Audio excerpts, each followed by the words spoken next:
maire Les Républicains de Prades, Occitanie, et monsieur déconfinement pendant la crise sanitaire, Jean Castex est, à 55 ans, chargé d'incarner le renouveau du quinquennat Macron.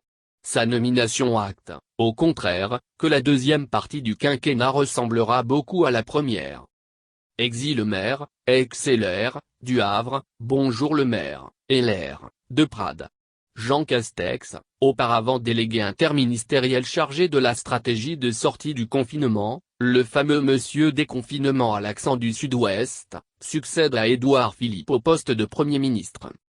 La nouvelle équipe gouvernementale au complet devrait être connue avant le Conseil des ministres de mercredi.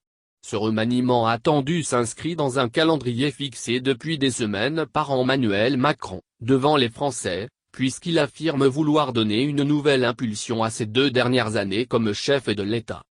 Sciences Po Paris, énarques, hauts fonctionnaires et vieux routards des cabinets ministériels, inconnus du grand public jusqu'à il y a quelques mois, Jean Castex a pourtant un profil beaucoup plus technocratique que politique, alors que les noms de Florence Parly, Jean-Louis Borloo ou Jean-Yves Le Drian ou encore Bruin-Haut le maire avaient circulé. Sa maîtrise des dossiers et des ministères et son carnet d'adresses fourni à force d'arpenter les lieux de pouvoir ont pesé dans la balance. Nommé en avril pour gérer le déconfinement, Jean Castex avait pris une importance considérable dans l'organigramme gouvernemental, au point que certains le surnommaient le vice-premier ministre. Le nouveau chef de gouvernement a de plus de quoi plaire à l'électorat de la Macronie, ancien secrétaire général adjoint de la présidence sous Nicolas Sarkozy. Il avait soutenu François Fillon en 2012 lorsque celui-ci voulait prendre la tête de l'UMP. À droite dans ses bottes, donc, mais Macron compatible. En 2017, il est nommé délégué interministériel en vue de l'organisation des Jeux olympiques et paralympiques de 2024. Et, en 2018, son nom avait circulé une première fois pour remplacer Gérard Collomb, démissionnaire, au ministère de l'Intérieur. Édile d'une petite commune d'Occitanie, le Gessois incarne aussi les élus locaux. Son grand-père, Marc Castex, était lui-même sénateur du Gers et maire du village de Vic-Fezensac. Une carte que l'exécutif devrait jouer au moment de lancer le chantier de l'acte de décentralisation voulu par Emmanuel Macron. La Macronie cherche à se départir de l'image hyper centralisée et très parisienne qui lui colle à la peau. Le Premier ministre français Édouard Philippe et son cabinet ont rendu leur démission au chef de l'État Emmanuel Macron ce vendredi 3 juillet 2020. Cette démission intervient moins d'une semaine après la défaite du parti de Macron, La République En Marche, le REM, aux élections municipales. Le REM a en effet pris une forte raclée dimanche dernier. Selon les sondages d'opinion favorables ou défavorables effectués ces derniers mois, Édouard Philippe apparaît en meilleure position que Macron. Le Premier ministre a remporté les élections municipales au Havre, où il a été maire entre 2010 et 2017, avec un score de 58% des voix, l'une des rares victoires du parti de Macron lors des élections de dimanche. Édouard Philippe est désormais plus populaire que Macron dans tous les sondages d'opinion effectués.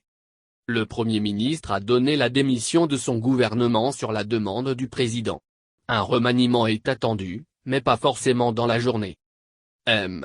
Édouard Philippe a remis ce jour la démission du gouvernement au président de la République, qu'il a accepté.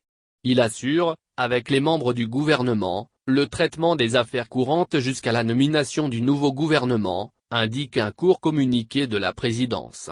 Un changement souhaité par Emmanuel Macron qui avait annoncé une nouvelle équipe pour suivre un nouveau chemin politique pour la dernière partie de son mandat jusqu'au présidentiel de 2022. En conséquence, le Conseil des ministres, prévu vendredi matin, ne se tiendra pas. La composition du nouveau gouvernement devrait être connue avant mercredi, date du prochain Conseil des ministres, selon son entourage. Toute activité ministérielle a aussitôt été interrompue.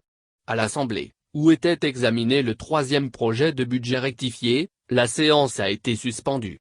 Du fait de la démission du gouvernement, nous allons interrompre nos travaux, a indiqué le président de séance Hugues Rançon, le REM, alors que le secrétaire d'État Cédric O était présent. Emmanuel Macron avait réaffirmé en avril vouloir se réinventer mais sans renier les réformes du début du quinquennat, laissant planer le doute sur le maintien ou non d'Édouard Philippe, son Premier ministre depuis le début du quinquennat. le cap sur lequel je me suis engagé en 2017 reste vrai, a-t-il réaffirmé jeudi dans une interview. Depuis le début du quinquennat, Édouard Philippe a toujours été reconduit mais au total 17 ministres ont quitté le gouvernement, dont 13 démissionnaires, la dernière en date était Agnès Buzyn. Avec ou sans Édouard Philippe, le prochain gouvernement sera chargé d'appliquer le nouveau chemin qu'Emmanuel Macron a commencé à dessiner, avec une priorité sur la politique de santé, le grand âge et un plan pour la jeunesse.